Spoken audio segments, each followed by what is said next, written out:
Good morning student. जैसा कि बेटा अभी हम लोग पढ़ रहे हैं अलंकार, तो ये व्याकरण का चैप्टर 4 अलंकार के बारे में भी हम लोगों ने पढ़ा। अलंकार की परिभाषा हम लोगों ने पढ़ा कि अलंकार किसे कहते हैं, अलंकार के कितने भेद होते हैं। तो सबसे पहले हम लोग फिर से एक बार देख लें कि अलंकार किसे कहते हैं। किसी काव्य की सुंदरता को बढ़ाने वाले को अलंकार कहते हैं, यानी किसी अलंकार का किसी कविता को कवियों के द्वारा सजाने की प्रक्रिया को अलंकार कहा जाता है। अलंकार दो प्रकार के होते हैं। कौन कौन से होते हैं बेटा? शब्दालंकार और अर्थालंकार। शब्दालंकार के 3 भेद होते हैं, अनुप्रास, यमक और श्लेष। अनुप्रास अलंकार में आपका होता है जिस वाक्य में एक ही वर्ण की आवृत्ति बार बार हो उसे अनुप्रास अलंकार कहते हैं। यमक में वाक्य में एक ही शब्द 2 बार प्रयोग किए गए हों और हर बार उसका अर्थ भिन्न हो उसे यमक अलंकार कहते हैं। श्लेष अलंकार वाक्य में एक शब्द का प्रयोग एक ही बार किया गया हो लेकिन उनके अर्थ भिन्न हो उसे श्लेष अलंकार कहते हैं। यानी श्लेष का अर्थ ही होता है चिपकना, यानी कई अर्थ चिपके होना। उसके बाद होता है अर्थालंकार। अर्थालंकार के 5 भेद हैं, उपमा, रूपक, उत्प्रेक्षा, अतिशयोक्ति, मानवीकरण। उपमा अलंकार में आपका होता है बेटा कि जब किसी व्यक्ति या वस्तु में तुलना की जाती है, मतलब अत्यधिक समानता होने के कारण हम उनमें तुलना करते हैं, उसी को आपका उपमा अलंकार कहते हैं। जैसे जहाँ किसी एक वस्तु या व्यक्ति के गुणों की तुलना किसी दूसरे प्रसिद्ध वस्तु या व्यक्ति से की जाए वहाँ उपमा अलंकार होता है। इसको 4 भागों के माध्यम से हम लोग जानते हैं। उपमेय, उपमान, साधारण धर्म, वाचक धर्म। वाचक शब्द उपमेय यानी जिससे हम उसकी उपमा देते हैं, जैसे कोई वस्तु है हम उससे उसकी उपमा दे रहे हैं। जैसे आपका कमल है तो कमल क्या है? आपका उपमान है और हम उपमा किसको दे रहे हैं? हरिपद को। तो इसलिए आपका यहाँ पे उपमेय आपका हरिपद हो जाएगा कि हम उसको उपमा दे रहे हैं, और उपमान आपका कमल हो जाएगा। और दोनों में समानता क्या है? कोमलता की। और साधारण धर्म यानी हमें वाक्य को उपमेय और उपमान का परस्पर समान गुण या विशेषता प्रकट करने वाले शब्द साधारण धर्म कहलाते हैं। उदाहरण में जैसे कोमल, साधारण धर्म के मैंने आपको बताया कि कोमलता इन दोनों में समानता है, इसलिए इसे साधारण धर्म कहा जाता है। और वाचक शब्द यानी किन शब्दों के द्वारा हम इनको पहचान सकते हैं, जैसे मैंने आपको बताया था सा, सी, तुल, सन, जैसा, ज्यों, सरिस, के समान आदि शब्द वाचक शब्द कहलाते हैं। तो मेरे ख्याल से यहाँ तक आपको समझ में आ गया होगा और कोई डाउट्स आपके मन में नहीं होगा। उसके बाद आता है रूपक अलंकार। जब भी हमने आपको यहाँ पे बताया कि उपमेय उपमान मतलब समानता होने के कारण इसमें तुलना की जाती है, इसलिए एक वस्तु है उससे दूसरे वस्तु की उपमा दी जाती है। और रूपक अलंकार में यही उपमेय उपमान का अभेद कर दिया जाता है, क्योंकि जिस वस्तु के बारे में बात कर रहे हैं वो दोनों वस्तु की समानता इतनी ज़्यादा है कि हम उसमें उपमेय या उपमान का कर पाना संभव नहीं है, यानी किसी की उपमा दे पाना संभव नहीं है, क्योंकि यहाँ पर एक वस्तु दूसरे वस्तु के तरह ही है या उसी के समान है या वही है, तो इसी को हम रूपक अलंकार यानी समानता अत्यधिक होने के कारण इसमें उपमेय या उपमान का अभेद कर दिया जाता है। यानी यहाँ पर उपमा हम नहीं दे सकते हैं। यानी यहाँ पर जैसे कि हमने आपको बताया था मैया मैं तो चंद्र खिलौना ली हूँ, तो यहाँ पर क्या है कि बच्चा जो खिलौना मांग रहा है वो खिलौना चंद्रमा ही मांग रहा है, ना कि चंद्रमा के समान मांग रहा है। अगर के समान मांगता है तो वो उपमा हो जाएगा, और चंद्रमा ही खिलौने के रूप में मांग रहा है तो वो आपका रूपक अलंकार हो जाएगा। ओके। उसके बाद है उत्प्रेक्षा अलंकार। इसमें आपका उपमेय उपमान की कल्पना या संभावना की जाती है। यानी जैसे कि हमने आपको बताया था कि यहाँ पर अर्जुन का जो क्रोध से चेहरा लाल था, ज्वालामुखी सा दिखाई दे रहा था, तो वो क्या है, आपका काल्पनिक है, क्योंकि अर्जुन का मुंह न ज्वाला सा दिखता है और ना ही वो सूर्य के समान दिखाई देगा और ना ही वो आपका अग्नि के समान, अग्नि की लपटों के समान दिखाई देगा। ये हमारी आपकी कल्पना होती है कि हम लोग मानते कि वो इतना ज़्यादा क्रोधित है कि अगर वो चिल्लाएगा तो आसमान फट जाएगा या धरती फट जाएगी या वो ऐसा होगा। तो ये हमारी और आपकी कल्पना होती है और उसी कल्पना या संभावना को उत्प्रेक्षा अलंकार कहते हैं। तो आइए एक बार डिफिनेशन हम फिर से देख लेते हैं। जहाँ भिन्न होते हुए भी समानता प्रकट करने के लिए उपमेय में उपमान की कल्पना या संभावना की जाए, वहाँ उत्प्रेक्षा अलंकार होता है। जैसे, और मैंने आपको ये भी बताया था कि उत्प्रेक्षा अलंकार को पहचानने के लिए कुछ विशेष शब्द हैं जिनके माध्यम से हम लोग उत्प्रेक्षा अलंकार को आसानी से पहचान सकते हैं। तो वो शब्द कौन कौन से, आइए हम लोग देखते हैं। जैसे है मनु, मनो, मानो, मानहु, जनु, जानो, जनहु, जानहु आदि जैसे शब्दों का प्रयोग अवश्य ही होता है। यानी वाक्यों में इन शब्दों का प्रयोग होना ही आपका उत्प्रेक्षा अलंकार होता है। देखिए, जैसे एक उदाहरण हम आपको बता देते हैं। उधर साथ ही दिया भरत ने उत्तर मानो, एक एक दो हुए जिन्हें एकादश जानो। यहाँ पर देखिए मानो भी दिया है और जानो भी दिया है, जिसके कारण हम लोग आसानी से पहचान सकते हैं कि ये आपका उपमा अलंकार है, सॉरी उत्प्रेक्षा अलंकार है। और अब आपका आता है अतिशोक्ति अलंकार। अतिशोक्ति अलंकार यानी जब प्रकृति की किसी घटना, व्यक्ति अथवा वस्तु की वर्णन असंभव को संभव बनाकर किया जाए तब वहाँ अतिशोक्ति अलंकार होती है। यानी यहाँ पर किसी कार्य को जो हमारे लिए असंभव होता है उसे हम संभव कर पाना बता पाते हैं कि ये कार्य संभव, लेकिन हम इसे कर सकते हैं, ऐसा हो सकता है, तो उसी को ही अतिशोक्ति अलंकार कहते हैं।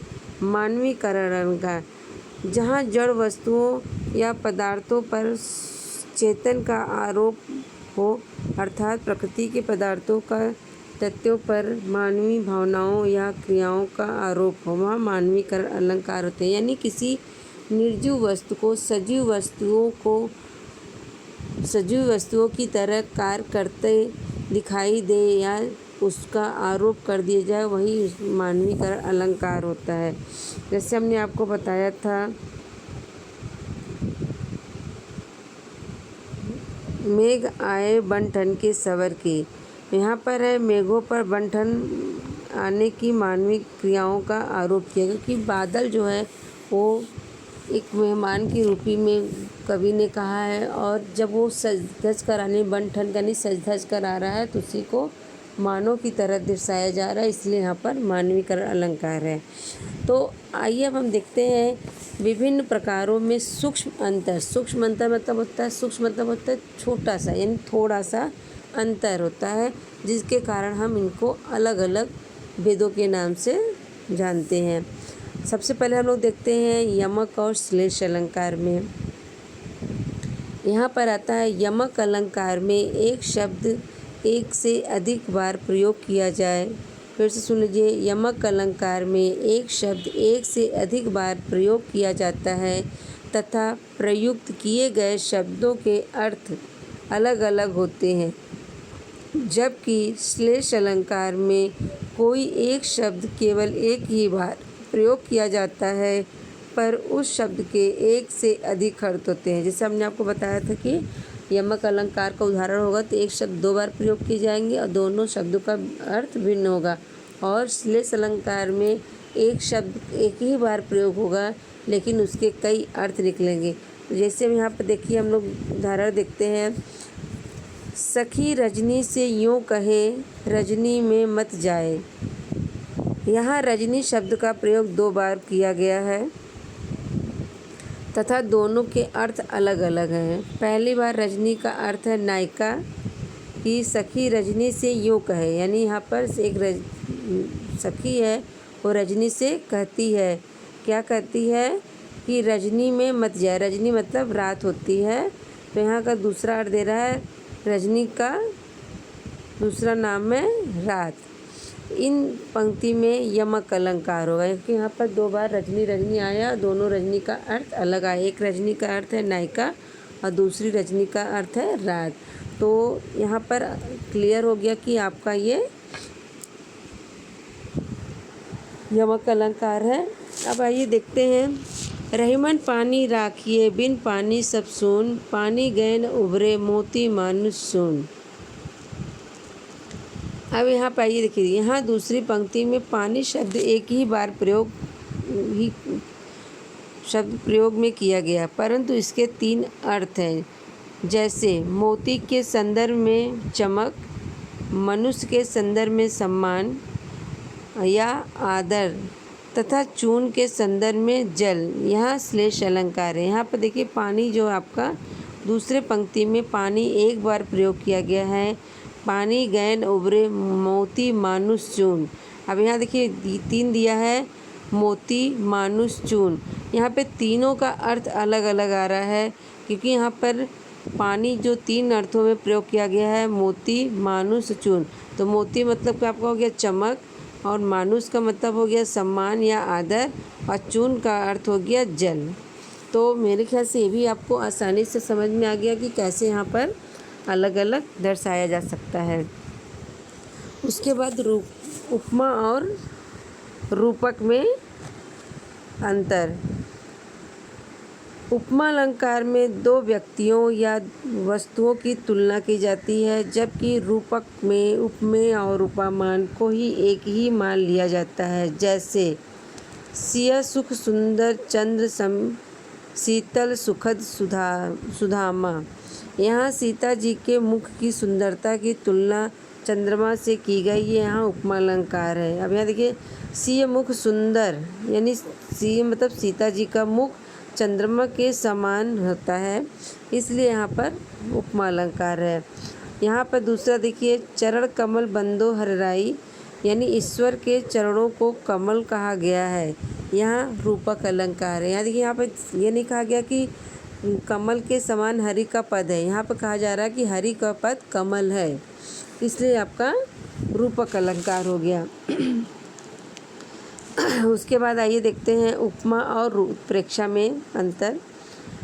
उपमा अलंकार में 2 व्यक्तियों या वस्तुओं की किसी गुण या विशेषता के आधार पर तुलना की जाती है, जबकि उत्प्रेक्षा में उपमेय में उपमान की संभावना की कल्पना की जाती है। जैसे तेरा दिल पत्थर सब क्यों है, वो अन्यायी बोल जरा। यहाँ पे दिल को पत्थर के समान बताया गया, अतः उपमा अलंकार है। यहाँ पर किसी से बात की जा रही है कि तेरा दिल पत्थर सम क्यों है, पत्थर के समान क्यों है, इसलिए यहाँ पर आपका उपमा अलंकार है। फिर आइए देखिए उर्मानह नवनीत तुम्हारा।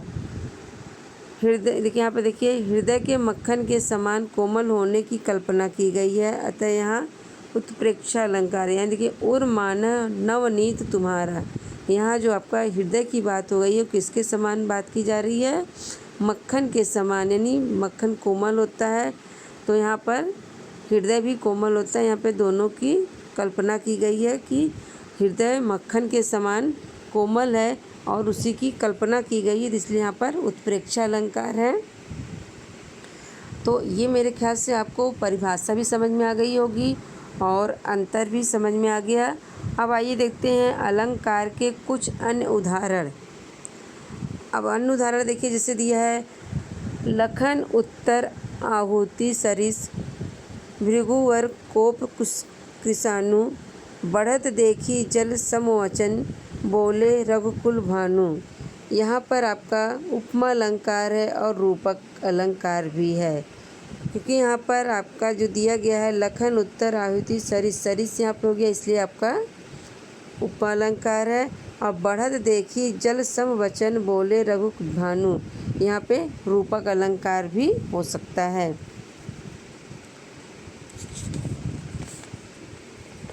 क्योंकि ऐसे बहुत से उदाहरण आते हैं जिसमें दो अलंकार होते हैं। अब आपका ये देखिए,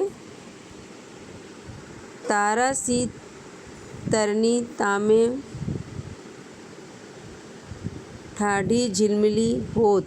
यहाँ पे उपमा अलंकार है क्योंकि तारा सी दिया है और त वर्ण की आवृत्ति कई बार की गई, इसलिए यहाँ पर अनुप्रास अलंकार है। अब यहाँ देखिए, डार द्रुम पालना बिछौना नौ पल्लव के सुमन जुगुला सोहे तन छवि भारी दे। यहाँ पे रूपक अलंकार है कि यहाँ पर जो सुमन है डिगोला सोहे तन छवि भारी है, भारी दे। यहाँ पर यानी एक 9 पल्लव की बात की जा रही है, वो किसके समान किसके तरह माना है ये यहाँ पर दर्शाया है। और ऐसे बहुत से उदाहरण हैं जो अभी हम आपको इसकी फ़ोटो भेज देंगे। जैसे है नत एही काटी कुठार कठोरे। यहाँ पर अनुप्रास अलंकार है क्योंकि यहाँ पर क 3 बार वर्ड आया है। अच्छा, कभी कभी ऐसा भी होता है बेटा, हम आपको ये भी बता दें कि ज़रूरी नहीं कि अनुप्रास अलंकार में जो पंक्तियाँ बोली जा रही है या जो उदाहरण दिए जा रहे हैं वो शुरू में ही आपका पहला वर्ड हो, तो ये बीच में भी हो सकता है और अंत में भी हो गया। देखिए जैसे यहाँ पे दिया है नत एही काटी कुठार कठोरे। यहाँ पे देखिए काटी कुठार कठोरे बाद में दिया, तो इसलिए यहाँ पर बाद में भी दिया जा सकता है। ज़रूरी नहीं कि आपका पहले ही दिया हो, पहले भी दिया हो सकता है। वो मतलब जहाँ पर देखिए कि कई वर्ड एक साथ प्रयोग किया जा रहा है वहाँ पर अनुप्रास अलंकार या पहले बीच मध्य में या अंत में आ रहा है, इससे कोई फर्क नहीं पड़ता है। तो ऐसे और भी उदाहरण हैं। दूध को सो फेन फैलो आंगन फर शब्द। यहाँ पर उपमा अलंकार है क्योंकि सो आ रहा है। फिर है बाल कल्पना के से पाले। यहाँ पे देखिए दिया हुआ है उपमा अलंकार क्योंकि यहाँ पे से दिया है। फिर घेर घेर घोर गगन धराधर ओ ललित ललित काले घुघराले। यहाँ पे अनुप्रास अलंकार है। फिर है सनहु राम जेहि शिव धनु तोरा सहस बाहु सम सो रिपु मोरा। यहाँ पे उपमा अलंकार है क्योंकि यहाँ पे सो आ रहा है। आरसी से अंबर में आभा सी उजारी लागे प्यारी राधिका को प्रतिबिंब सो लगत चंद। यहाँ पे देखिए सी भी आया सो भी आया, इसलिए उपमा अलंकार हो जाएगा। फिर है जो जल माही तेल की गागरी बूंद न ताको लगी। यहाँ भी उपमा अलंकार है। फिर आपका आता है सूरदास अबला हम भोरी गुर चाटी जो पागी। यहाँ पे भी उपमा अलंकार है क्योंकि यहाँ पे भी जो आया है। फिर है अवधि आधार आस आमन की। अनुप्रास अलंकार। हमारे हरी हारिल की लकड़ी। ये अनुप्रास अलंकार है। फिर है सुनत जोग लागत है ऐसे जो कन्ही ककरी। ये उपमा अलंकार है क्योंकि यहाँ पे जो आया है ऐसे भी आया है। फिर है बाल बिलोकक बहुत मैं बाचा। यहाँ पे आपका अनुप्रास अलंकार है। फिर है कंज कली नायिका लतान सिर सारी दे। यहाँ पे रूपक अलंकार है कि कंज कली किसकी तरह बता रही है, लतान सिर की तरह बता रही है, तो यहाँ पे उनके ही तरह है, उन्हीं के जैसा है। और मतलब या कंज कली जो है आपका नायिका जो है वो लतान सिर सारी दे, यानी यहाँ पे जो नायिका के यानी जो इसके बारे में बात की जा रही है उसकी कली जो है किसके समान से एक फूल होता है उसके कली ही मानी गई है, तो इसलिए यहाँ पे रूपक अलंकार हो गया। फिर है तुम तो काल हाक जनु लावा। यहाँ पे उत्प्रेक्षा अलंकार है क्योंकि यहाँ पे उपमेय उपमान की कल्पना की गई है, उपमेय और उपमान में ही संभावना कल्पना की गई है, इसलिए यहाँ पे उत्प्रेक्षा अलंकार हो गई है। तो मेरे ख्याल से अब आपको ये समझ में आ गया होगा। इसका स्मृति बिंदु यानी एक बार सारांश लोग कहते हैं कि हम लोग थोड़ा संक्षेप में इसकी परिभाषा को देख सकते हैं। तो एक बार फिर से इनकी परिभाषा को हम लोग देख लेते हैं कि आपका ये हो जाएगा, अलंकार काव्य के सौंदर्य में अवृद्धि करती है, यानी अलंकार जो है आपकी काव्य के सौंदर्य को बढ़ाने वाले को हम लोग यानी काव्य के सौंदर्य को बढ़ाने वाले को जो है अलंकार कहते हैं। फिर है अलंकार के दो भेद होते हैं, शब्दालंकार और अर्थालंकार। शब्दालंकार के तीन भेद होते हैं, मैंने आपको बताया था कि अनुप्रास, यमक और श्लेष। तो यहाँ पे वर्णों की आवृत्ति बार बार होती है, इसलिए अनुप्रास अलंकार होती है। एक शब्द का भिन्न अर्थ में एक से अधिक बार प्रयोग यमक अलंकार होता है। जहाँ एक शब्द एक ही बार प्रयुक्त हो पर संदर्भ में भिन्न भिन्न अर्थ दे, वहाँ श्लेष अलंकार होता है। अत्यंत सादृश्यता के कारण एक वस्तु या प्राणी की तुलना दूसरी प्रसिद्ध वस्तु या प्राणी से की जाए, वहाँ पर उपमा अलंकार होता है। आपके पेज में नहीं है, लेकिन हम आपको बता दे रहे हैं कि जहाँ अत्यंत समानता के कारण उपमेय पर उपमान का आरोप कर अभेद कर दिया जाए, वहाँ रूपक अलंकार होता है। फिर उसके बाद है उपमेय में उपमान की संभावना में उत्प्रेक्षा अलंकार कहलाता है। जहाँ जड़ पर चेतन का आरोप हो, वहाँ मानवीकरण अलंकार होता है। फिर है जहाँ किसी वस्तु, पदार्थ अथवा कथन को बढ़ा चढ़ाकर प्रस्तुत किया जाए, वहाँ अतिशयोक्ति अलंकार होता है। फिर अप्रस्तुत के माध्यम से प्रस्तुत का कथन अनुयुक्त अलंकार का सूचक है, यानी प्रस्तुत मतलब निर्जीव वस्तु और सजीव वस्तु की तरह दर्शा रहा है, उसे मानवीकरण अलंकार कहा जाता है। तो बेटा ये चीज़ें आप लोग इसको ध्यान से समझ लीजिएगा, और जैसे ही आपका क्लास ओवर होगा हम इस चैप्टर के एक्सरसाइज आपको भेज देंगे और क्वेश्चन आंसर भेज देंगे। आप लोग इसे अपने फेयर कॉपी पे नोट कर लीजिएगा, और जो पैराग्राफ यानी जो पंक्ति न समझ में आए, जो क्वेश्चन न समझ में आए, उसे आप छोड़ दीजिएगा। हम आपको उसको बाद में डिस्कस करके या आपसे बाद में क्लियर करके आपको करवा देंगे। और हम आज आपके गूगल मीट नहीं ले पाएंगे, क्योंकि इसलिए हम आपको एक्सरसाइज भेज देंगे। और परसों यानी मंडे को हम आपको कैदी और कोकिला चैप्टर पर सर ने आपको पढ़ाया है, उसका पीडीएफ सर ने नहीं भेजा है, हम मंडे को उसका पीडीएफ भी भेज देंगे। तो आज इस चैप्टर का क्वेश्चन और इसके एक्सरसाइज भेज देंगे। मेरे ख्याल से आपको समझ में आ जाएगा, जो नहीं समझ में आएगा उसे आप छोड़ दीजिएगा, हम आपको इसको बाद में करा देंगे जब हमारी गूगल मीट क्लास होगी। और आप लोग बेटा कॉपी तैयार रखिए, तो अपना पीडीएफ बना के हमको भेजते रहिए, ताकि हमें पता लगे कितने बच्चे वर्क कर रहे हैं, कितने बच्चे वर्क नहीं कर रहे हैं, जिससे हम उनकी फिर कॉपी के लिए बोल सकेंगे। ओके बेटा, तो ये वीडियो बेटा यहीं पे समाप्त करते हैं, और अगले वीडियो में हम लोग न्यू चैप्टर पढ़ेंगे, देखते हैं कौन सा न्यू चैप्टर होता है। तो इसके बाद जैसे ही आपका ये क्लास ओवर होने वाला होगा, हम आपका ये क्वेश्चन आंसर और एक्सरसाइज भेज देंगे। तो ये वीडियो बेटा यहीं पे समाप्त करते हैं। Thank you.